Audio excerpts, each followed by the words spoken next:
Hey everyone, and welcome to Man Lift Safety Training. In this video, we're going to cover everything you need to know to safely operate a personnel lift, which is your ticket to reaching those high-up work areas. We'll dive into inspections, spotting hazards, proper operation, handling materials, and what to do in an emergency. Let's get started and level up your safety game. So, what exactly is a man lift? You might hear it called a personnel lift, and it's a machine designed to lift a worker straight up to perform tasks at height. Think of it as a personal elevator for the job site. This category includes awesome machines like vertical mast lifts, scissor lifts, and even those simple push-around platforms. They're super useful for all sorts of jobs, like maintenance and repairs, picking materials from high shelves, or just getting access to hard-to-reach spots safely and efficiently. Alright, before you even think about stepping onto that lift, the most important step is a full PRE operation inspection. Seriously, don't skip this. You need to check the platform itself, make sure the guardrails are solid, the gate latches securely, and the flooring is in good shape. Then, look down at the wheels and casters. Check the power source, whether it's battery or electric. Test all the controls, and most importantly, know where that emergency stop button is and make sure it works. Be on the lookout for any fluid leaks, cracks in the frame, loose parts, or missing safety labels. Finally, check the ground you're on. Is it level and stable? A solid foundation is key to a safe lift. Time for a quick pop quiz. What should you do if you find any damage or a defect during your inspection? Go ahead and pause the video now to think about it. Ready? The correct answer is to immediately tag the lift out of service and report the issue to your supervisor. Never, ever use a piece of equipment that you know is faulty. Great job! Now that your lift is good to go, it's time to understand your work area. Before you start going up, take a full 360-degree scan of your surroundings. Look up. Are there any overhead hazards like beams, pipes,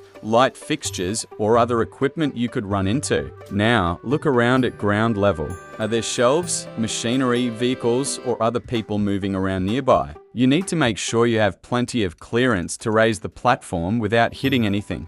A few seconds of awareness on the ground can prevent a major accident in the air. Getting onto the lift safely is just as important. When you enter the platform, always maintain 3 points of contact. That means 2 hands and 1 foot, or 2 feet and 1 hand are on the machine at all times. Once you're on, close and latch the gate immediately. Keep both feet firmly planted on the platform floor. It might be tempting, but never climb on or lean over the guardrails. They are there to keep you inside and safe. When it's time to get off, lower the lift completely to the ground, open the gate, and step out slowly, again using 3 points of contact. Okay, let's talk about operating the lift. This is where smooth and steady wins the race. When you raise the lift, do it slowly and smoothly. Avoid any sudden or jerky movements. These can destabilize the machine, especially as you get higher. Always keep your body centered on the platform to maintain balance. A really important rule is to never move the lift horizontally across the floor while the platform is raised,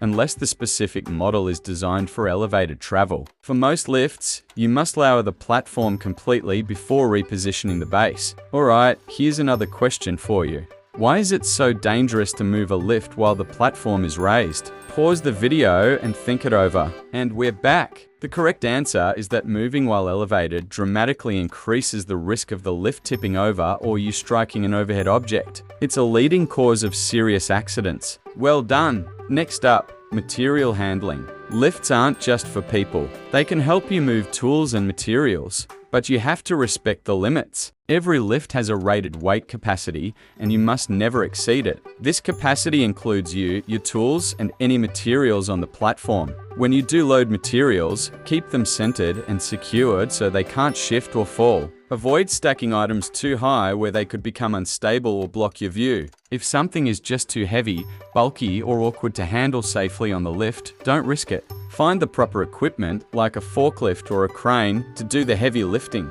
Let's go over some common and very dangerous mistakes we see people make. A big one is climbing on the guardrails to get just a little bit higher. Don't do it. Another is leaning way out from the platform. This shifts the center of gravity and can cause a tip over. Of course, skipping those PRE use inspections is a huge mistake.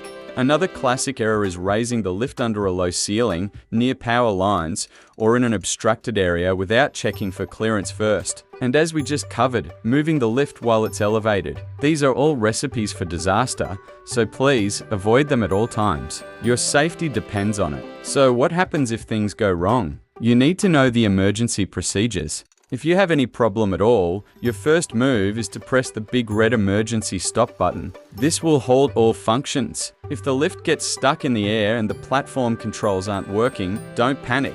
Trained personnel on the ground can use the ground controls to lower you safely. Whatever you do, never try to jump from an elevated platform. Stay put and follow your workplace's specific emergency lowering procedures. Time for our final question. If the lift stops working while you're elevated and you're alone, what's the very first thing you should do? Pause the video now. Okay, let's see how you did. The correct answer is to stay on the platform, call for help, and wait for trained personnel to assist you. Don't try to fix it yourself or climb down. Patience and staying put is your safest bet. So let's wrap this up with a few final reminders. Always inspect your lift before every use. Always check your surroundings before you go up. Operate the lift smoothly and keep your body centered on the platform. And never ever exceed the rated load capacity. Building these safe habits doesn't just protect you, it protects everyone on the job site. Thank you for watching this man lift safety training module. Your commitment to safety makes a huge difference. Now go out there, work smart, and stay safe. Don't forget to like and subscribe for more safety tips.